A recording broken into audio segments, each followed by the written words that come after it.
Hello my friends and welcome back to BTD Science. Today we have something a little bit different than we normally have. We have a glue gunner and an ice tower, but that's not the only thing we have. We almost always get Arctic Winds as our full-on balloon popping power tower, but he's not always full balloon popping power, so we usually need some sort of combination tower to make sure we can pop every single one of these balloons.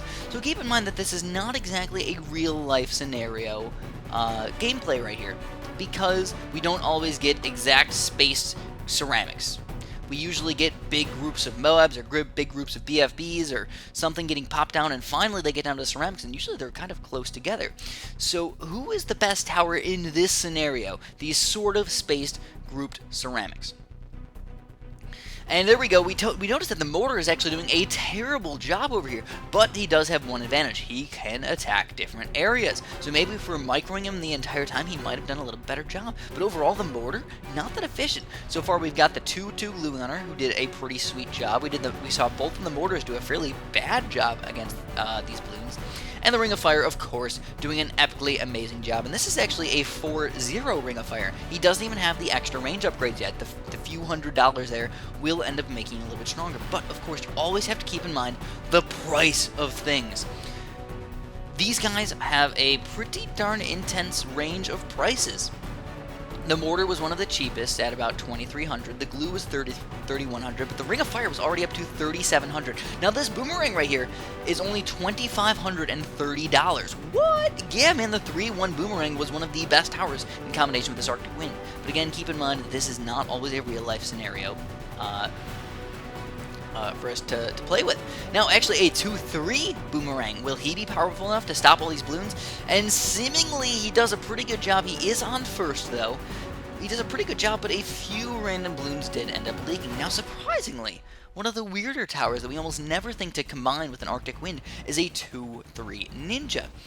In this scenario, we have a 1-3 Ninja, because I felt like the second tier left-sided upgrade will not be that effective, but he is also $4,100, even more expensive than the Ring of Fire. Will he stop all the balloons? Surprisingly, yes! He does stop every single one of these balloons. That is absolutely amazing. But you have to keep in mind that he is extremely expensive. Now, a sort of weird tower that we don't normally think of to combine with the Arctic Wind, the Wizard. The Tornado Wizard, and he does not seem like he's doing a good job at all. None of these balloons are going backwards. It seems like the Tornado isn't even doing a good job. The ice does not combine with the Arctic Wind. Absolutely terrible. But we can still push on, and we can try one other tower. The Balloon Chipper. So here we go. We've got 4 Balloon Chippers in combination with the Arctic Wind. Will they be the best tower? At the cheapest price of only $3,000, the Balloon Chipper is one of the most epic towers in the game. Can they do it? Can they combine with the Arctic Wind to be one of the most powerful combos that we have ever seen in our entire history of balloons?